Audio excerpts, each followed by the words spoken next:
Dans le cadre de un mini-extrait 2, je vous partage des textes et des extraits de livres qui m'ont touché. Aujourd'hui, je vous partage un extrait du livre de Mooji. Son livre s'appelle « Plus vaste que le ciel, plus grand que l'espace ».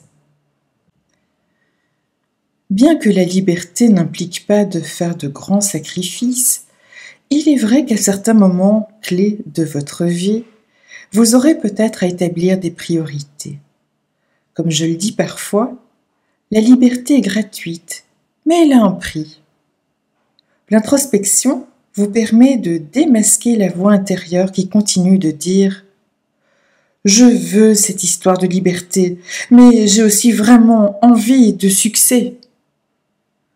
En prêtant attention à cette voix, vous mettez la liberté et le succès dans le même panier. C'est presque comme s'ils se valaient. Mais le succès n'est que celui de l'identité égoïque qui continuera à faire naître de nouveaux désirs car elle vous connaît bien et sait ce que vous aimez. Si vous accordez tant d'importance à vos idées, votre attention s'envolera alors évidemment vers eux. Vous éprouverez de l'agitation, vous vous sentirez divisé et vous aurez peur de perdre ce que vous avez obtenu à force de travail. Toutes ces perturbations génèrent en vous une espèce de bruit psychique qui vous rend agité et vous fait penser que vous avez perdu votre centre. Ce n'est pas le cas, mais si vous y croyez, cela vous semblera bien réel. Les rêves et les ambitions ne sont pas des problèmes en eux-mêmes. C'est l'importance qu'ils ont prise à vos yeux qui vous maintient dans un rêve éveillé. Demeurez cet espace de pure conscience et ne dites pas que telle ou telle chose devrait être ou ne devrait pas être. Il viendra alors un moment où vous résiderez simplement dans le soi et ces projections ne vous importeront plus. Alors oui, vous pourrez bien écrire, mais ce sera par pure joie de vous exprimer. Ou peut-être chanterez-vous, le cœur débordant, que l'on vous écoute ou non. La douceur de ces moments vous réjouira alors autant que le désir de célébrité vous excite aujourd'hui.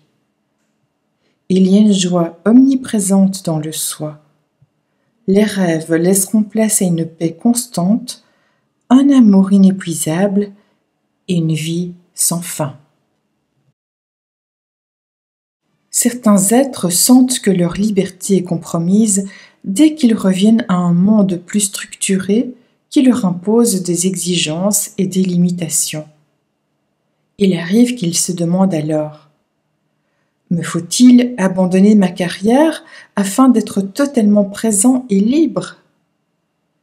Je réponds que ce n'est pas nécessaire. Pas si vous comprenez que l'architecte est une expression de la conscience au même titre que le moine. Si la pression commence à se faire trop forte et que l'esprit suffoque, vous ressentirez peut-être en votre fort intérieur que vous ne pouvez plus poursuivre votre activité. Alors, la peur peut s'emparer de vous et objecter. « Mais si tu laisses tomber cette carrière maintenant, qu'est-ce que tu vas faire ?» Ne suivez pas trop ce genre de pensée, car vous risquez de vous retrouver coincé à faire des choses que vous n'avez plus vraiment envie de faire. Personne ne sait jamais ce qu'il va faire. Mieux vaut se tourner vers celui en soi qui ne pense pas. Il vous révèle la vérité directement.